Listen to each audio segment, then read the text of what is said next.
So I went through my most recent bout of crank no start, and the problem lies right here. And I'll tell you how I isolated what was causing it. First, I had good fuel pressure at 50 pounds when I would just prime with the key. Then these two were isolated that they weren't the problem by going to this plug at the main coil. You unplug it, you have somebody turn the key, and you confirm there's a good 12 volt out of one of the two prongs. And then you take the second prong and confirm that it goes to ground good. Once you do that, you know your problem lies at this end of your ignition system. I would also say check your main lead. Sometimes that can be a problem right here at the main coil. It likes to rust and go bad. Check that first. If that is good and your lead still has good continuity and your spark plug leads are good, then I would look at your cap and rotor, make sure that thing isn't like looking very worn like mine did.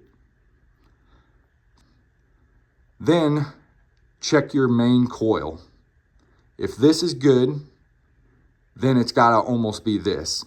So I took my main coil off of my Jeep. It was cracked, was letting water in, and basically it was dead from probably shorting out from water getting in the cracks.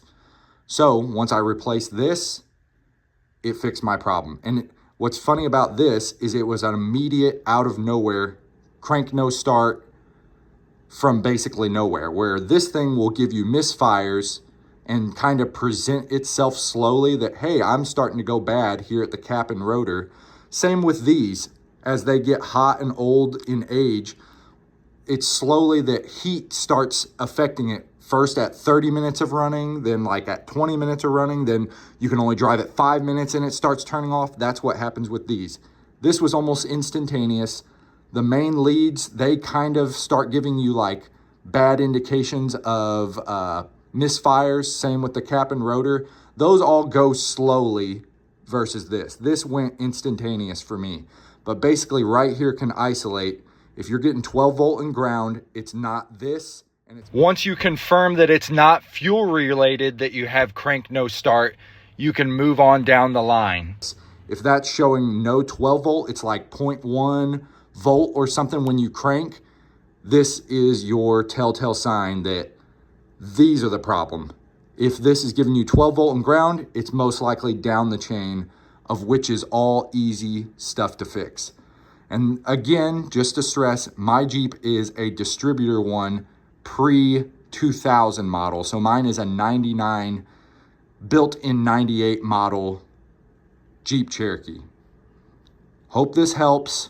I know this can kind of look confusing, but basically this is all you need to know on crank no start. And this is just another episode in my crank no start series, I guess. Now I've had this go out. I've had the main lead go out before. Cap and rotor has gone kind of wonky on me before, but I caught that before I got to crank no start. And then both of these have caused me to have crank no start before. I've never had not good fuel pressure though. So there you have it.